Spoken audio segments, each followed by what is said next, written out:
이 얘기는 우리가 안 걸치고 가면 안 될 것 같아요.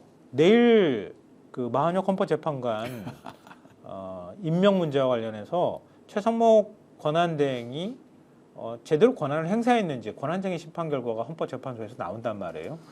근데 벌써부터 얘기가 나오는 게 최상목 권한대행은 임명 안 할 권한이 또 있다 이렇게 주장을 하고 있거든요. 내일 결과는 어떻게 될 거라고 보시고 그러면 이 문제가 어떻게 이거 풀기 어려운 문제가 되든 더 굉장히 시끄러워질 것 같거든요.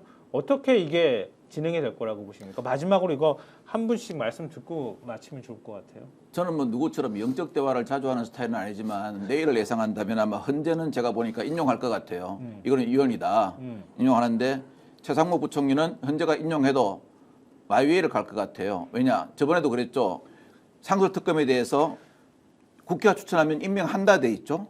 우리나라 형법 조항을 보면 전부 다 그게 강행 규정이 아니라 그랬잖아요. 해야만 한다가 아니고 형법 조항을 보면은 사람을 죽인 자는 5년 이상의 징역, 사형, 무기 또는 사형에 처한다 돼 있어요. 해야만 한다가 아니고 한다는 강행 규정, 의무 규정입니다. 근데 내일 나와도 최상욱 부총리는 또 그런 말을 반복하면서 나 혼자의 살 길이 무엇인가를 곰곰이 고민하실 것 같습니다. 아니 대통령 한 명도 모자라 가지고 그러니까 헌정 질서가 무너지는 판에 권한대행이 난 내 멋대로 갈 거야. 나는 보수 보호하는 일에만 매진할 거야. 이렇게 하는 게 이게 맞습니까? 아니 그러니까 기본적으로 우리 헌법이나 그다음에 헌재법에 의하면 9명을 구성하게 돼 있잖아요. 헌법재판소 재판관은 9명을 가지고 있지 않은 게 예를 들면 헌법에 반하는 행위가 이제 벌어지고 있는 상황이지 않습니까? 그러니까 말씀하신 동일한 논리예요. 이 논리는 최상목의 논리가 아닙니다. 권성동의 논리예요. 그렇죠. 권성동이 해야 된다는 그 두 가지잖아요. 말씀하신 임명해야 한다가 아니라 임명한다고 되어 있다. 강행 규정 아니다. 그래서 강행하지 말아라. 이 논리예요. 사형에 처한다 그러면 사형에 처해야 돼요. 그렇죠. 뭐 언제 처할지 모른다. 뭐 이런 얘기가 똑같은 거죠. 나중에 보면요. 또 하는 얘기가 뭐냐면은 최종 임명권은 헌법상 대통령에게 있다. 그래서 임명을 보류하거나 거부할 권한도 대통령에게 있다. 이 두 가지 논리예요. 근데 만약에 최상목이 이런 논리에 따른다면 제가 볼 때는 소위 국민들이 부여하지 않은 권한을 가지고 있는 국민의힘의 당대표와 원내대표의 말을 따르는 아바타밖에 안 되는 일이 벌어지게 되는 거죠. 그리고 국민의힘이 계속 얘기하는 게 3명의 헌법재판관을 기피해야 된다고 얘기를 하잖아요. 그 얘기는 뭐냐면 결론적으로 헌법재판소가 기능을 할 수 없도록 제가 볼 때 선동을 하고 있는 거예요. 왜냐하면 6명이잖아요. 8명인데 만약에 지금 3명을 기피하라고 그러면 5명이에요. 탄핵 못합니다. 탄핵도 못하고요. 변론도 그렇죠. 못해요. 예. 이 상황이 벌어지게 되면. 그러면 제가 볼 때는 헌법기관을 작동하지 못하게 지금 선동하고 있는 거예요.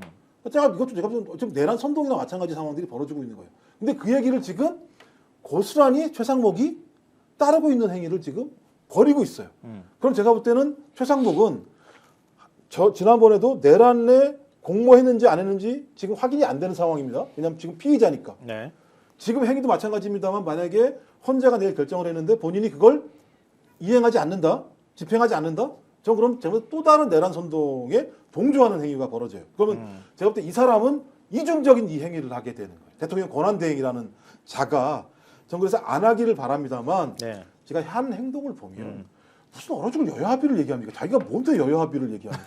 여야 합의 됐잖아요. 아니, 그러니까. 그걸 떠나서 법적인 근거도 다수결로. 없어요. 아니 그러니까 법적인 근거도 없다라는 거예요. 여야 합의라는 하는 근거가 어디 있습니까? 그냥 예를 들면. 선출한다고만 돼 있지. 그럼요. 예를 들면 그냥 추천해서 결정이 됐으면 본인은 그냥 임명하면 끝나는 거예요. 전 그래서 최상목은 자기의 범죄를 조금이라도 뒤로 미루거나 아니면 자기의 범죄 행위를 다 인멸하기 위한 시간을 벌려고 한다고 외에는 달리 설명할 방법이 없는 거예요. 이렇게 해도 하는 게 이유가 없거든요.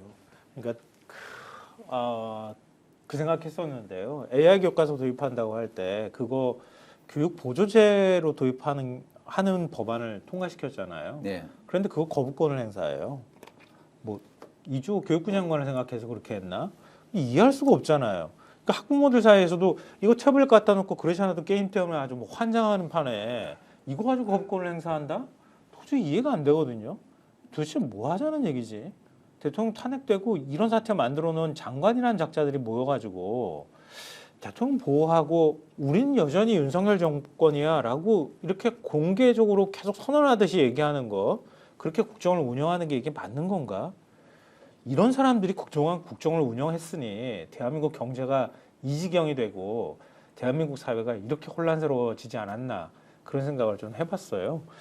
최상목 권한대행은 저는 내일 헌법재판소가 최상목 권한대행의 해석 여지를 없애도록 결정을 하길 바랍니다. 아예 결정문에 권한대행은 그런 권한이 없다고 하면서 권한대행의 어떠한 결정도 거기에 판단도 들어가지 못하도록 하는 그런 결정문을 써주길 바랍니다. 그렇게 하는 것이 대한민국 헌정 질서를 바로잡는 길입니다. 권한대행이 무슨 대통령 놀이까지 그렇게 제가 표현하고 싶지는 않지만, 아무리 지금 대통령이 이렇게 파면 국면에 들어선 상황에서 나는 아직 여전히 대통령의 사람이요 이렇게 얘기하는 이런 무책임한 권한대행을 계속 그 자리에 둬야 되는가, 이 국민들의 생각과 과연 부합하는가, 이런 부분에 대해서 좀 심각하게 고민해야 될 것 같고요. 내일 최상목 권한대행 정말 합리적 판단을 하길 바랍니다. 그리고 그 다음에 민주당에서 다시 탄핵한다는 얘기가 안 나오게 해주기를 정말 바랍니다. 그게 최상목 권한대행이 그동안에 얘기했던 대한민국 경제이익이 빠지지 않도록 대한민국 경제 민생을 위해서 내가 최소한 헌법재판관 2명 임명하겠다고 얘기했던 그 명분마저 집어던지진 않았으면 좋겠습니다. 그게 공직자로서 지금까지 살아왔던 최소한의 국민들에 대한 예의가 아닐까, 그런 생각이 듭니다.